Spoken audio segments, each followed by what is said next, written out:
Magnus Walker es uno de los más importantes coleccionistas de Porsche en el mundo.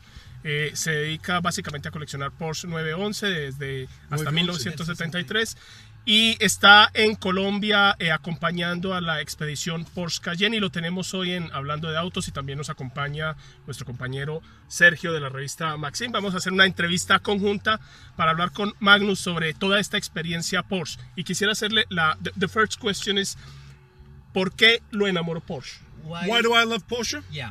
You see, my Spanish is poquito más o menos, but I can understand that. Okay. But I have to tell you, I'm actually here for the Medellin Beard Convention, which is the MBC, the Medellin Beard Convention. So that is my joke, that I'm a man with a beard who loves Porsche. Ese es uno de mis chistes principales. Estoy aquí por la convención de la cerveza y las barbas. Entonces, bienvenidos aquí a Medellín. So to answer the question, why do I love Porsche? I'll make it simple. It's intoxicating. Porsche covers all the senses. Looks good, sounds good, feels good, drives good, smells good, tastes good. But to elaborate a little bit more, I fell in love with Porsche as a 10-year-old 40 years ago, and I'm more enthusiastic about the mark, the cars, the brand, and the people than I've ever been. Porsche es intoxicante. Sabe bien, se ve bien, se siente bien. Y soy un entusiasta de la marca desde hace 40 años aproximadamente, y me encanta, me hace sentir libre. Ese primer 911, ¿qué le atrajo de ese primer 911 que usted vio cuando era niño? My Spanish is not that good. Let's wait. Yes. Your first, Okay. What did you saw in your first 911? What the car attract? What was you was attracted by the car? Well, 1977, I'm a 10-year-old kid. My dad takes me to the London Auto Court Motor Show. White Martini Turbo sat on the stand. I'll sum it up briefly. It just looked awesome, fast, wide-bodied, mega, standing still on the stand. That was it. It was love at first sight. Fue amor a primera vista. Cuando mi papá me llevó en el 77, yo tenía 10 años, a ver mi primer Porsche. Lo vi tan potente, tan majestuoso y tan increíble, que para mí fue literalmente amor a primera vista. Just what he said. Sergio, si quieres. Born in a city, an industrial city. Correct. Full of people that work hard. What do you think your future? Well, that's a great question. I grew up in Sheffield. I was born in 1967, so I just turned 50. Sheffield, for those that don't know, is predominantly known for steel. We invented stainless steel in Sheffield. There's 2 football clubs there, Sheffield Wednesday, Sheffield United. It's pretty much, I would say, was and is still a working class city. So for me, my story was no different to anyone else's growing up, sort of working class. I mean, my upbringing, when I didn't have a skateboard, didn't own a bicycle, but I had a love affair with heavy metal music, and I liked Porsche. And as a kid, I did a lot of cross-country running and middle distance running as a kid, and I think that motivated me and showed me some goals earlier on to basically find something that you love to do and do it to the best of your ability. And that can be done anywhere, regardless of the sort of social class of the environment that you grow up in. En mi ciudad, yo fui, pues es un working class city. Entonces yo fui literalmente desde el colegio, toda mi trayectoria estuve en esa ciudad, en Sheffield, crecí ahí y hacía cross country, estaba con mis padres y lo traduzco luego. ¿Por qué a los 15 años decide irse a Los Ángeles? ¿Por qué Los Ángeles? Why did I come to LA?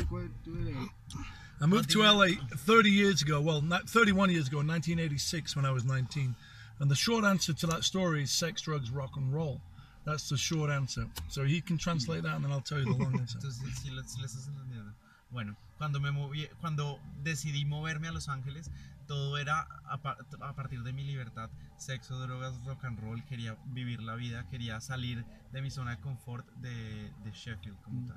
But I actually came to work on a summer camp with kids in 1986 north of Detroit. These were inner city underprivileged kids.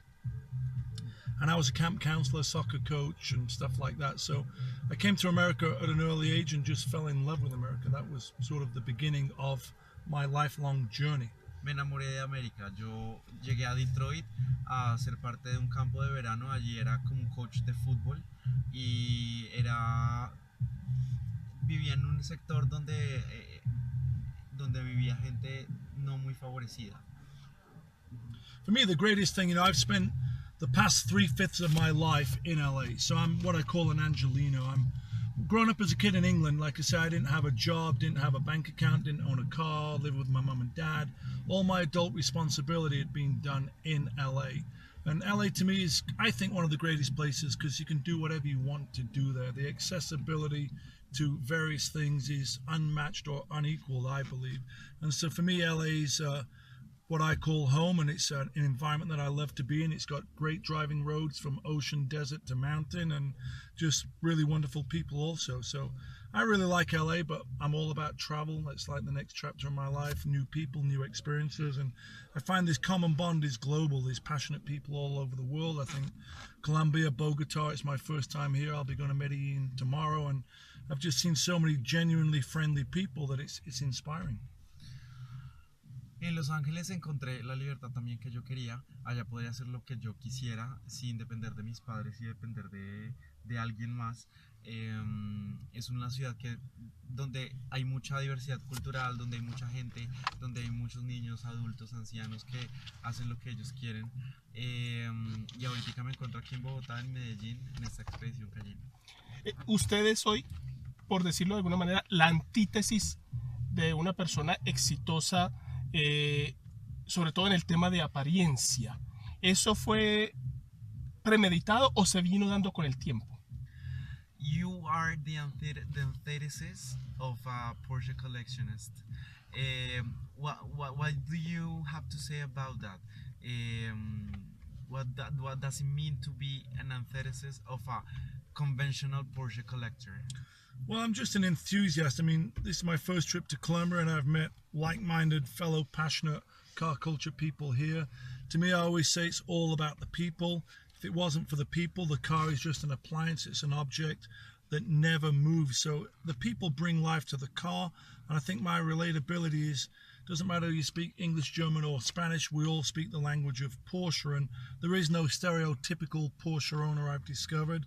You know, we all have a passion for the brand, and I describe myself as an enthusiast for the brand because ultimately the greatest thing about the Porsche, separate of the drive, is the people. Of course, the drive is what the car was built for, and like I said earlier, it covers all the senses. But for me, my goal with Porsche is to own one of everything they've ever made in a sports car. So that's front engine, mid-engine, rear engine, both air and water-cooled. So 924, 928, 968, 944, 914, and then one of every model of 911, because to me, no two cars ever drive the same.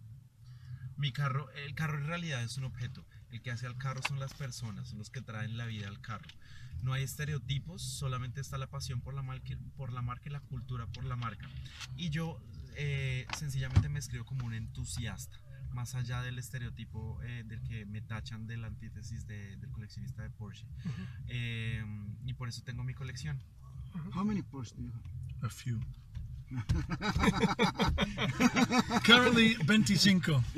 25? 25, yeah. What is your favorite car? My favorite car is 277, which is the one that's here. I think a lot of people relate to this car because it's the one I've owned the longest. I bought it in 1999. It's never been restored. It was built to be a sport purpose streetable track car, meaning I can do canyon carving runs, wheel-to-wheel club racing. I've driven this car to the racetrack hundreds of times, raced, driven it back. The great thing about Porsche is everything's interchangeable, especially the early cars.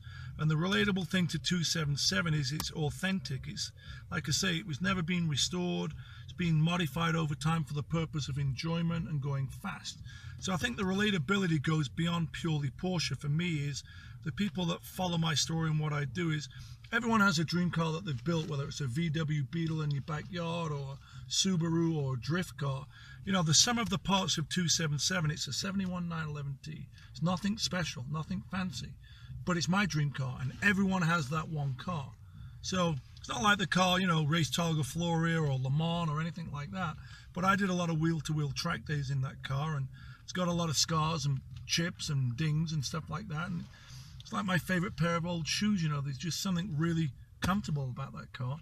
and it's a car that I've owned the longest. I've almost owned it 20 years. It's the one I'm most associated with a lot of videos and magazine articles and stuff like that. So that's the story behind the car that we call 277. Mi carro favorito es el 277. Es un carro que ha sido modificado más no restaurado. Y lo mejor de la marca de Porsche es que todo es intercambiable. Digamos que mi objetivo es disfrutarlo, ir rápido. Todos los carros tienen un objetivo como tal. Unos para hacer drift, otros para correr, otros para mostrar. Y para mí es mi diversión y mi hobby. Es el carro de mis sueños. Cada quien tiene el carro de sus sueños y ese es el mío. Y ese es el carro más antiguo que tengo. Y es mi favorito por ser el más raro. You know, the sum of the parts of 277 is no different to someone building a Datsun 510 or a VW Beetle, you know. You put your heart and soul into it, and it becomes the thing that you love, you know. It's like my prized possession. Uno pone el alma y el corazón en lo que le gusta. Por eso es mi posesión más preciada. ¿Cómo empezó a diseñar ropa? ¿Por qué? Why do you decide to design clothes into the fashion industry? Well, clothing's like food, you know, you need it all the time. You know, you have to wear clothing sort of to survive. And as a kid growing up, like I say, I didn't have a lot of educational background, but my mum taught me how to sew. My mum used to make her own dresses and had a little Singer sewing machine on the table. And for me, I was into heavy metal music, you know, so it was rock and roll, rebellious lifestyle, patchwork jeans, torn jeans. And I started selling second-hand clothing on the boardwalk in Venice, and that evolved to designing clothing. And then we ended up selling a lot of bands that I loved. Motley Crue, Rob Zombie, White Zombie, Guns N' Roses, Alice Cooper. So I've always been a bit of a rebellious personality, listening to rebellious music, which is rock and roll and heavy metal. I think a lot of people relate to that. There's nothing really different about that, but the common thread that connects the things I've done, the clothing, the property that I've developed for filming, and the Porsches, is essentially each one has its own artistic style, which is a reflection of my own style, because I never look to emulate or copy something that someone else had done. So it's doing things that I love to do, doing them to the best of my ability, and ultimately adding my own style into the projects that I do, the cars, the clothing, and the buildings. La ropa es como la comida, uno la usa para sobrevivir. Mi mamá fue la que me enseñó a coser y yo estaba en toda esta onda del heavy metal, de música pesada, de rock and roll. Yo era muy rebelde, entonces toda mi línea de ropa enmarca lo que soy y enmarca mi identidad. Cada quien tiene su instinto artístico y el mío también está dentro del mundo de la moda. Entonces para mí es los carros, la moda y mis propiedades. Dentro de ese diseño refleja también, digamos, algo de lo que puede representar Porsche para usted. Into your designs, you reflect some of your Porsche enthusiasm. Well, yeah, I think the best way to describe what I do with the Porsches is my sort of area of reference is late 60s, early 70s, Monte Carlo rally style cars, early Le Mans. I think the glory days, the golden era of Porsche racing, I mean, they won Le Mans outright for the first time in 1970. So for me, it's that sort of era of late 60s, early 70s, mixed with some sort of hot rod touches. You know, and I describe this style as being thrown in a blender, a mixer, and it's mixed up, and what comes out is what you see. I'm not trying to copy what the factory built. I'm trying to add my own sort of personality to the car, you know, to make it unique to myself. And for me, this is a hobby, it's not a business. I don't build customer cars. I'm not an independent performance tuning shop. I just collect. I call myself a builder, collector, driver. I do things for myself, and like I say, it's a hobby and not a business. So I'm passionate about Porsche, and I just love everything about the brand. La mejor forma de escribir lo que hago por Porsche es una mezcla entre la era de oro de las carreras, Le Mans, Monte Carlo, todos los rallies, y esto mezclado con rock and roll y la rebeldía de mi personalidad. Esto lo hago como un hobby, no modifico ni restauro para nadie, solo lo hago para mí. Es un hobby para mí más no un negocio. Usted es un conductor pasional, visceral, le gusta tener el control del vehículo. The passion. What do you think about the actual cars? What do I think about? You are a passionate driver, Yeah. a visual driver. What do you think about the new era of vehicles? It's a great question. You know, the car's been around, what, 125 years? And all of a sudden, in the past 6 months, it's like the old car's coming to an end and a new car's beginning. You know, it's like the internal combustion engine. Will people still be driving, or will manufacturers be making internal combustion cars in 10 years? It's a real interesting time. When it relates to Porsche, here's what I'm going to say. I believe Porsche is going to still make exciting cars that are visceral to drive, that tick all the senses. They may evolve from being internal combustion engine driven cars to hybrid cars. But so long as they're fast, I mean, humans adapt and evolve.